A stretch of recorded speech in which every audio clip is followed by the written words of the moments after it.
আবহাওয়ার এই মুহূর্তের গুরুত্বপূর্ণ খবর, আবারও নিম্নচাপ তৈরি হবে বলে জানিয়ে দিল আবহাওয়া দপ্তর। শুক্রবার নিম্নচাপ তৈরি হওয়ার পরেই সেটি শক্তি বৃদ্ধি করবে এমনটা জানিয়েছে আবহাওয়া দপ্তর।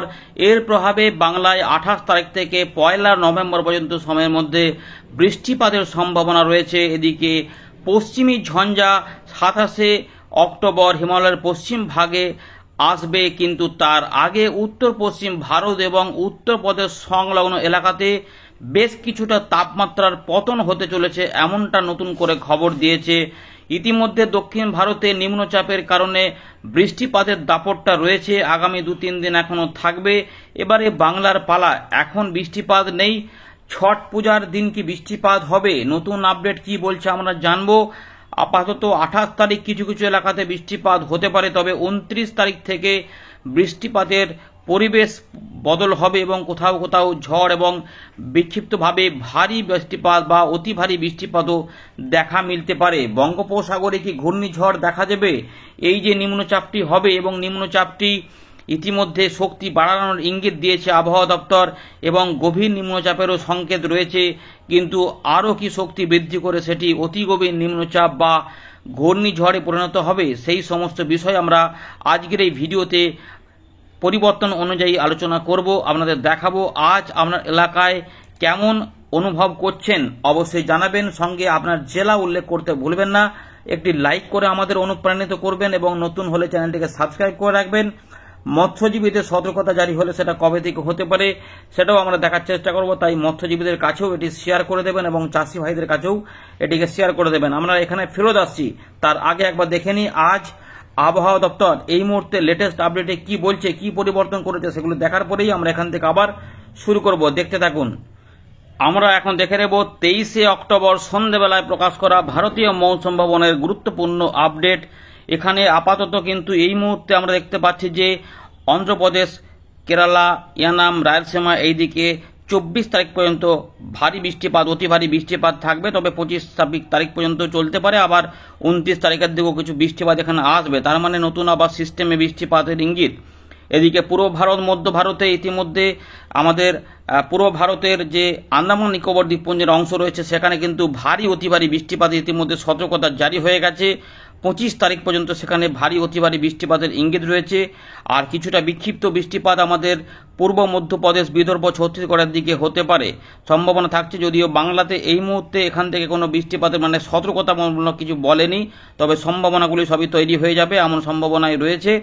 পশ্চিম ভারতে এবারে যেটা রয়েছে যে এখানে কিন্তু মোটামুটি বিক্ষিপ্ত ভারী বৃষ্টিপাত কোঙ্কন, গোয়া, মধ্য মহারাষ্ট্র এবং মারাঠাওয়াড়া কাছাকাছি কিছু থাকবে এবং গুজরাট রিজিয়ন, সৌরাষ্ট্র, কচ্ছের দিকেও কিছুটা থাকবে 26 তারিখ পর্যন্ত সময়ের মধ্যে।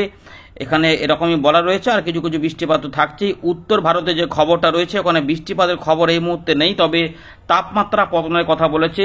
তাপমাত্রা পতন হবে 2 ডিগ্রি পর্যন্ত। এখানে উত্তর পশ্চিম ভারতের বেশিরভাগ অংশে 2 ডিগ্রি পর্যন্ত তাপমাত্রা পতন হবে 2 থেকে 3 দিনের মধ্যে। আর আমাদের এখানে পূর্ব উত্তরপ্রদেশ ছাড়া আর এখানে minimum temperature likely to fall এখানে কিন্তু 3 থেকে 5 ডিগ্রি পর্যন্ত পতন হতে পারে এই একই সময়কালের মধ্যে।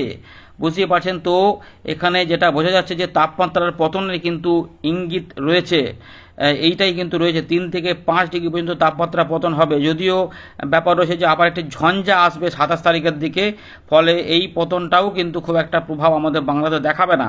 ইতিমধ্যে বর্তমান ওয়েদার সিস্টেম নিয়ে একটু কথা বলবো, ভালো করে দেখুন। এখানে ইতিমধ্যে আরব সাগরে যে ডিপ্রেশন ছিল সেটা নিয়ে কথা বলছি না, যে নিম্নচাপটা ছিল যেটা আমাদের দক্ষিণ ভারতে এখন বৃষ্টিপাত দেখাচ্ছে সেটা নিয়েও বলছি না, কিন্তু এরপরে যেটি ঘটতে চলেছে সেটা নিয়ে কথা বলবো। এখানে ঘূর্ণাবর্ত ইতিমধ্যে যে দক্ষিণ পূর্ব বঙ্গোপসাগরের কাছে সংলগ্ন যে দক্ষিণ আন্দামান সাগরের কাছে রয়েছে সেইটার প্রভাবে আবহাওয়া দপ্তর জানিয়ে দিচ্ছে আজ যে নিম্নচাপ ক্ষেত্র বা লো প্রেসার এরিয়া তৈরি হতে পারে is likely to form over south east and adjoining east central বে অফ বেঙ্গল অন 24 অক্টোবর, অর্থাৎ এটা শুক্রবার বঙ্গোপসাগরের দক্ষিণ পূর্ব ভাগ এবং পূর্ব মধ্য ভাগে কিন্তু এখানে নিম্নচাপ তৈরি হচ্ছে এবং সেই নিম্নচাপ এগিয়ে যাচ্ছে পশ্চিম উত্তর পশ্চিম দিক বরাবর। এবং এখানে বলা হচ্ছে যে became more marked during subsequent 24 hours, অর্থাৎ এখানে 25 তারিখের মধ্যে এটি আরও শক্তিশালী হবে, অর্থাৎ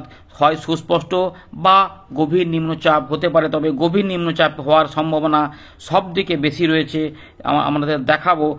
আর 27 তারিখে পশ্চিমী ঝঞ্ঝা হিমালয়ের পশ্চিম ভাগে আসছে, যার প্রভাবেই কিন্তু পূর্ব দিকে যখন এগিয়ে যাবে পশ্চিমী ঝঞ্ঝা এবং নিম্নচাপ বা গভীর নিম্নচাপ বা ঘূর্ণিঝড় যাই হোক যেটাই আসবে সেটার কিন্তু একটা প্রভাব হবে। ইতিমধ্যে দেখুন সতর্কতাগুলি দেখুন, আন্দামান নিকোবর দ্বীপপুঞ্জে ওয়াইড স্প্রেড রেনফল এবং ভারী অতি ভারী বৃষ্টিপাতের অরেঞ্জ অ্যালার্ট জারি হয়েছে। পাশাপাশি বর্তমান নিম্নচাপে দক্ষিণ ভারতে বৃষ্টিপাত চলছে এবং আস্তে আস্তে সেগুলো কমবে, কিন্তু দক্ষিণ ভারত এই আমাদের আন্দামান নিকোবর দ্বীপপুঞ্জ থেকে 2 থেকে 3 দিন এখন অরেঞ্জ অ্যালার্ট থাকবে, সেখানে ভারী অতি ভারী বৃষ্টিপাতের দাপটটা থাকবে, তারপর একটু করে কমতে থাকবে। দেখুন 26 তারিখের দিকে দক্ষিণ আন্দামান সাগরের দিক থেকে আন্দামানের নিকোবর দ্বীপপুঞ্জ ওখানে বৃষ্টিপাত একটু কমে যাচ্ছে। এবারে এইটা কারণ এটা সিস্টেম তখন এদিকে চলে আসবে, তখন এই দিকগুলোতে আবার বৃষ্টিপাত ধীরে ধীরে ঢুকবে। দেখুন ছত্তিশগড় বা এখানে আমাদের পূর্ব মধ্যপ্রদেশ, এর পাশাপাশি ছত্তিশগড় এবং উড়িষ্যা, এগুলোতে বৃষ্টিপাত ঢুকতে শুরু করবে, এই সমস্ত বিষয় রয়েছে। এখন আবার 27 তারিখের দিকে এইখানে সিস্টেমটি চলে আসবে এইখানে, অর্থাৎ যার জন্য 27 তারিখে অন্ধ্রপ্রদেশ এবং তার সঙ্গে রায়লসীমা এই এলাকাতে অরেঞ্জ অ্যালার্ট জারি হয়ে যাচ্ছে। এগুলোতে কিছু কিছু পরিবর্তন পরবর্তী ক্ষেত্রে হবে, অর্থাৎ সিস্টেম এগোচ্ছে এবং যার জন্য দেখুন তার পরের দিনও অরেঞ্জ অ্যালার্ট জারি করে দিয়েছে ভারতীয় মৌসুম ভবন। এরপর আবার অরেঞ্জ অ্যালার্টটা কমে যাচ্ছে, তাহলে অন্য কিছু পরিবর্তন হতে পারে, সেগুলো ক্রমশ প্রকাশ হবে। আপাতত এইটুকু আপনাদের জানিয়ে রাখলাম। আর ওই ছকটা একবার দেখিয়ে দিই। দেখুন এখানে এই যে বেশ কিছু পরিবর্তন করেছে আপাতত। দেখুন এখানে আস্তে আস্তে যে বৃষ্টিপাতগুলো ধীরে ধীরে বাড়বে। 29 তারিখ থেকে 28 তারিখ থেকে বৃষ্টিপাত আমাদের এখানে একটু করে ঢুকতে শুরু করবে, যার মধ্যে 29 তারিখে বৃষ্টিপাতের পরিমাণগুলো বাড়বে। তাই আপাতত স্ক্যাটার হিসাবে দেওয়া রয়েছে। এখন বর্তমানে যে আইসোলেটেড বৃষ্টিপাত বলে রয়েছে সেগুলো কিন্তু খুব চান্স নেই। 25-26-এ উপকূল তীরবর্তী কিছু অংশে বিক্ষিপ্ত বৃষ্টিপাত আসতে পারে, কিন্তু সেগুলো খুব একটা বেশি নয়, খুবই সামান্য সামান্য মেঘলা আকাশ হতে পারে। আপাতত শুকনো আবহাওয়াই কিন্তু চলবে আমাদের গাঙ্গেয় পশ্চিমবঙ্গ, ঝাড়খণ্ড, বিহার, উত্তরপ্রদেশে এই দিকগুলোতে, এবং উত্তরবঙ্গ বা উত্তর পূর্ব ভারতের আসাম, মেঘালয়, মিজোরাম, মণিপুর, ত্রিপুরার দিকেও বৃষ্টিপাত সেভাবে নাই বললেই চলে। ওই মাঝে মাঝে টুকটাক একটু করে হালকা ফুলকা কোথাও টুকটাক মেঘ হচ্ছে, তার জন্য এগুলো বলা রয়েছে আইসোলেটেড রেন, কিন্তু সেগুলো থেকেও কোনো রকমের বেশি কিছু পাওয়া যাবে না, এমনটাই কিন্তু রয়েছে। এবারে আমরা আপনাদের দেখাবো যে গভীর নিম্নচাপ বঙ্গোপসাগরে হবে কি হবে না, কি বলছে ভারতীয় মৌসুম ভবন। তারপর আমরা উইন্ডো থেকে পুরো বিষয়গুলিকে দেখাচ্ছি। একটি লাইক করে অবশ্যই সকলে দেখতে থাকুন। দেখুন বন্ধুরা, ইতিমধ্যে ভারতীয় মৌসুম ভবন যে ঘূর্ণাবর্ত বা নিম্নচাপ ঘূর্ণিঝড় নিয়ে কথাগুলি বলে সেগুলি নিয়ে বলা রয়েছে। তো ডিপ্রেশন যেমন আরব সাগরে ছিল সেটা রয়েছে বঙ্গোপসাগরে। দেখুন ইতিমধ্যে নিম্নচাপ নিয়ে কথা বলা রয়েছে। লো প্রেসার এরিয়া যেটা দক্ষিণ কর্ণাটক এবং দক্ষিণ সংলগ্ন যে উত্তর কেরালার দিকে রয়েছে, সেটা যে নিম্নচাপটা এসেছিল সেটা নিয়ে বলা রয়েছে। কিন্তু এই যে সি দেখুন, সি যে এবিসি, এই সিতে দেখুন likely to formation of A fresh low pressure area over south east and adjoining east central বে অফ বেঙ্গল অন 24 অক্টোবর, যেটা একটু আগে বলছিলাম, ওইখানে ওই আপডেটটা দেখাচ্ছিলাম, সেটা এখানে বলা রয়েছে। কিন্তু আমরা যেটা এখানে দেখাতে চাইছি সেটা হচ্ছে যে এই যে প্রবাবিলিটি অফ সাইক্লোজেনেসিস বা ফরমেশন অফ ডিপ্রেশন, মানে গভীর নিম্নচাপ হবে কি হবে না। তো এখানে যে ছকটা রয়েছে, তো এখানে দেখা যাচ্ছে যে এই যে লো, মডারেট এবং হাই, অর্থাৎ এখানে যদি হয় 24, 25, 26, 27-এর মধ্যে এখানে গভীর নিম্নচাপ তৈরি হয়ে যাওয়ার প্রবল সম্ভাবনা রয়েছে এবং হাই এখানে বলে দিয়েছে, মানে সম্ভাবনাটা হাই আছে, তার মানে গভীর নিম্নচাপ পর্যন্ত যাচ্ছে। এই যে ফার্দার একটা ইন্টেন্সিফিকেশনের কথা বলেছে আবহাওয়া দপ্তর, যে এই যে বিকাম মোর মার্কড, অর্থাৎ it is likely to move west north westward এবং and became more marked during subsequent 24 hours. 24 তারিখে নিম্নচাপ তৈরি হবে, তারপরে সেটি পশ্চিম উত্তর পশ্চিম দিকে এগোবে, কিন্তু এবং সেখানে আর একটু শক্তি বৃদ্ধির হওয়ার ইঙ্গিত দিচ্ছে 24 ঘন্টার মধ্যে। এবং আমরা এখানে ছকে দেখতে পাচ্ছি যে ডিপ্রেশন তৈরি হওয়ার সম্ভাবনা এখানে হাই করা রয়েছে, তার মানে এই যে যেটা তৈরি হবে এখন নীল রয়েছে, এবার এটা তৈরি হবে, অর্থাৎ গভীর নিম্নচাপ পর্যন্ত আবহাওয়া দপ্তর ইঙ্গিতটা দিয়ে দিয়েছে। তো বন্ধুরা, আমরা চলে এলাম উইন্ডির লাইভ স্ক্রিনে। তো ইতিমধ্যে আমাদের বাংলার আকাশ ফাঁকা রয়েছে, কোথাও ঝাপসা আকাশ থাকলে আলাদা কথা, কিন্তু বৃষ্টিপাত এই মুহূর্তে হচ্ছে না এবং এখন হবে না। বৃষ্টিপাত হতে এখনো দেরি আছে, মোটামুটি 28 তারিখ হয়ে যেতে পারে, বিক্ষিপ্তভাবে মেঘলা আকাশ করতে পারে 25-26-এর দিকে। আপাতত এখন বৃষ্টিপাত নেই। তো দক্ষিণ ভারতে নিম্নচাপের দাপটে বৃষ্টিপাত রয়েছে, আন্দামান নিকোবর দ্বীপপুঞ্জ এখানে রয়েছে ঘূর্ণাবর্ত, যেটা নিম্নচাপ তৈরি হচ্ছে। চলুন এবার আমরা দেখে নিই, দুটো মডেল দেখাবো। প্রথম হচ্ছে যে ECMWM মডেল, আমরা চলে যাচ্ছি এখানে আইসোলাইন অন করে দিলাম। ECMW মডেল অনুযায়ী আমরা দেখতে পাচ্ছি এখানে দেখো নিম্নচাপটি তৈরি হচ্ছে 24 তারিখের দিকে, যেটা বলেছে এই যে দক্ষিণ পূর্ব বঙ্গোপসাগর সংলগ্ন পশ্চিম মধ্য বঙ্গোপসাগর এবং তার মুভমেন্ট থাকবে পশ্চিম উত্তর পশ্চিম দিক বরাবর, অর্থাৎ এই দিক বরাবর যাবে, এখান থেকে এই দিক বরাবর, অর্থাৎ এই এলাকাটা কিন্তু টার্গেটে থাকবে যদি সরাসরি প্রবেশ করে যায়, কোনো মাঠ টাক না হয়। সেটাই দেখুন প্রথমে আমরা এখানে দেখতে পাচ্ছি 24, 25 এবং ইন্টেন্সিফিকেশন দেখবো কতটা শক্তি বৃদ্ধি করছে। আরব সাগরে কিন্তু একই সময়কালে আমরা দেখতে পাচ্ছি যে নিম্নচাপ শক্তি বৃদ্ধি হতে পারে, কিন্তু তুলনামূলক আমাদের বঙ্গোপসাগরে সেটি শক্তি বৃদ্ধি বেশি দেখা যাচ্ছে। এই মুহূর্তে আমরা যে দেখতে পাচ্ছি 27 তারিখের দিকে শক্তি কিন্তু বৃদ্ধি হচ্ছে এবং উত্তর তামিলনাড়ু এবং দক্ষিণ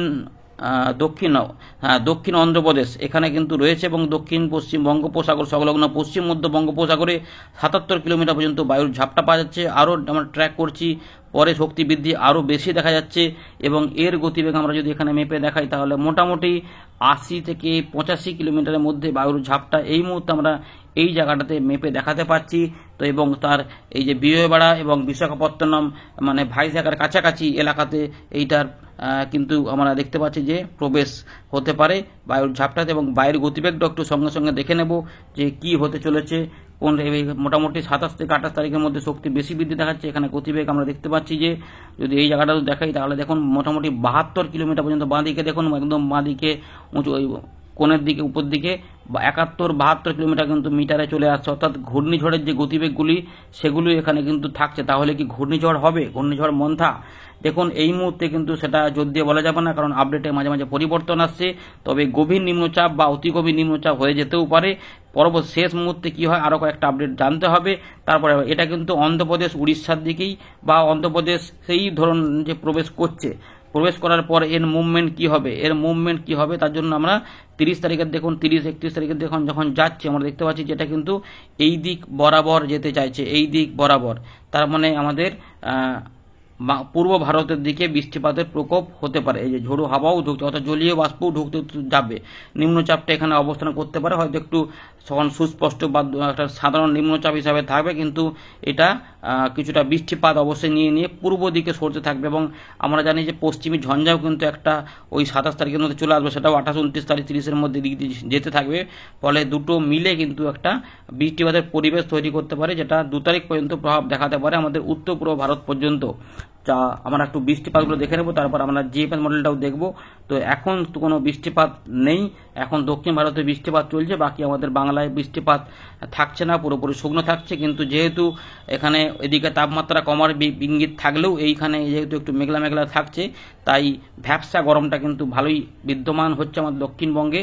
মোটামুটি আমরা যদি দেখে যাই 25 তারিখের মধ্যে তাপমাত্রা দিনের বেলার দিকে 33 ডিগ্রি 32-33-এর মধ্যে ঘোরাফেরা করবে এবং রাতের সকালের দিকে 23 থেকে 25-এর মধ্যে, বুঝতেই পারছেন। সুতরাং খুব বেশি কিন্তু ঠান্ডা ভাব এই মুহূর্তে থাকছে না।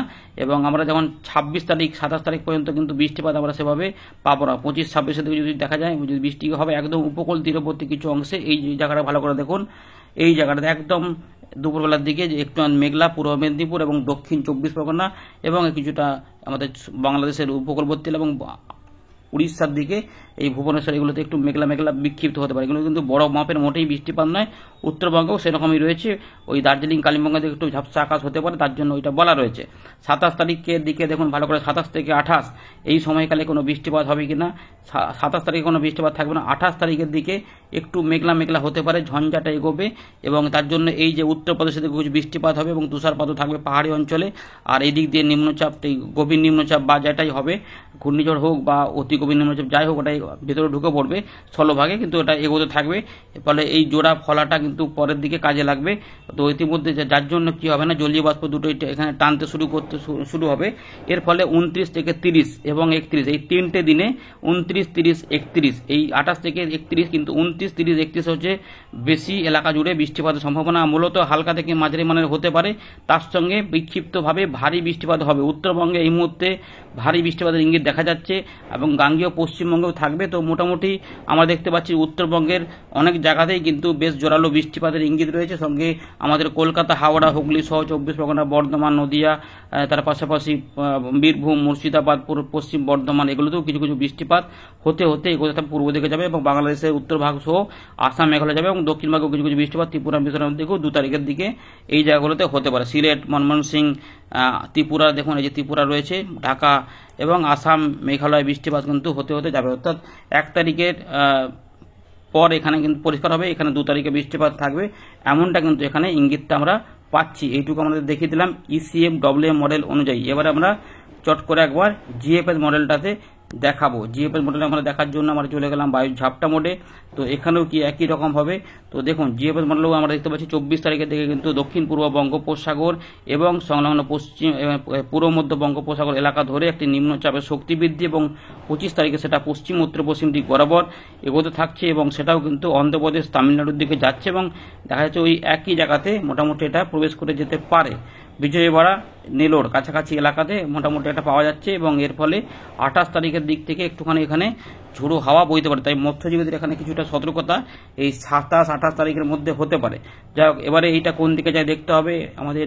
এটাও কিন্তু পূর্ব দিকে যাবে বলছে, তার মানে আমাদের বাংলার দিকে যাবে বলছে। এটা যদি যায় তাহলে ঝোড়ো হাওয়া পরিস্থিতি দক্ষিণবঙ্গ এবং উত্তরবঙ্গে থাকবে এবং এর ফলে ভারী অতি ভারী প্রবল বর্ষণও কিন্তু হতে পারে। এটাও কিন্তু 30-31 তারিখের দিকে একটু আগে চলে যাবে বলছে। তো বুঝতে পারছেন তো, তার ফলে এর ফলে কি বৃষ্টিপাত হতে পারে, বৃষ্টিপাত হতে পারে। এখন বৃষ্টিপাত দেখুন নেই, যেমন ওই মডেলেও দেখালাম, এই মডেলেও দেখাচ্ছি। এখন বৃষ্টিপাত দক্ষিণ ভারতে থাকছে মোটামুটি 26 তারিখ 27 তারিখ পর্যন্ত বৃষ্টিপাত এখানে কিছু দেখা যাচ্ছে না। 28 তারিখের দিকে বৃষ্টিপাত কি হবে, 28 তারিখের দিক থেকেই বৃষ্টিপাত দক্ষিণবঙ্গে মোটামুটি সকালের দিকে থাকছে না, হয়তো বেলার পর থেকে বা দুপুরের আশপাশ থেকে মেঘলা মেঘলা হতে পারে এবং এখানে যদি এরকম করে হয় আর কি, তাহলে দক্ষিণবঙ্গে এবং উড়িষ্যা, ঝাড়খণ্ড, দক্ষিণ ভাগ বাংলাদেশে ভারী বৃষ্টিপাত, অতি ভারী বৃষ্টিপাত হতে পারে। উত্তরবঙ্গে যেটা আমরা ওই মডেলে দেখছিলাম বেশি বৃষ্টিপাত, কিন্তু এই মডেলে দেখা যাচ্ছে যে দক্ষিণবঙ্গে ব্যাপক বৃষ্টিপাত হতে পারে, ভারী অতি ভারী প্রবল বর্ষণ ভাসাতে পারে দক্ষিণবঙ্গকে এবং সঙ্গে বাংলাদেশের উত্তর ভাগ সহ এবং উত্তর পূর্ব দিকে আসাম, মেঘালয়কেও প্রচুর বৃষ্টিপাত দিতে পারে এবং মালদা, দিনাজপুরের দিকেও প্রবল বর্ষণের ইঙ্গিত পাওয়া যাচ্ছে GFS মডেলে। তো দুটো মডেল আমরা দেখিয়ে দিলাম। তো দুটো মডেলেই কিন্তু দেখা যাচ্ছে যে একটা জিনিস এসে, একটা সিস্টেম এসে উত্তর পূর্ব এদিকে এসে উত্তর পূর্ব দিকে যাবে, অর্থাৎ উত্তর পূর্ব ভারতকে কিন্তু এটা প্রবেশ করাবে, অর্থাৎ ওই দিকে যাবে, ফলে ওই দিকে হতে পারে। এইগুলো চলে যাওয়ার পরে কিন্তু তাপমাত্রা কমে যাবে। তাপমাত্রা কোথায় গিয়ে কমবে, মোটামুটি ধরে রাখুন যে 20 ডিগ্রির তলাতে কিন্তু চলে আসবে। মিনিমাম টেম্পারেচার মানে 15 থেকে 20 ভেতরে চলে আসতে পারে তাপমাত্রা। এগুলো চলে যাওয়ার পরে আমরা মোটামুটি দেখবো, যেমন যদি 6 তারিখে দেখাই তাহলে দেখুন মিনিমাম টেম্পারেচার যদি দেখাই তাহলে দেখুন এখানে কিন্তু আমরা দেখতে পাচ্ছি যে 19 ডিগ্রি, এখানে 19 ডিগ্রি চলে আসছে। মোটামুটি 5 তারিখ 6 তারিখের দিকে তাপমাত্রা কিন্তু অনেকটাই নেমে আসবে। যদিও কলকাতার দিকে 20 ডিগ্রির উপরে দেখাচ্ছে, কিন্তু পশ্চিমের দিকে তাপমাত্রাগুলি 15 থেকে 20 ভিতরেই কিন্তু চলে আসার সম্ভাবনা অনেকটাই বেশি রয়েছে। তাই পশ্চিমের দিকে ঠান্ডা ঠান্ডা বেশি অনুভূত হতে শুরু করবে। এই রয়েছে আপাতত আপডেট। ধন্যবাদ।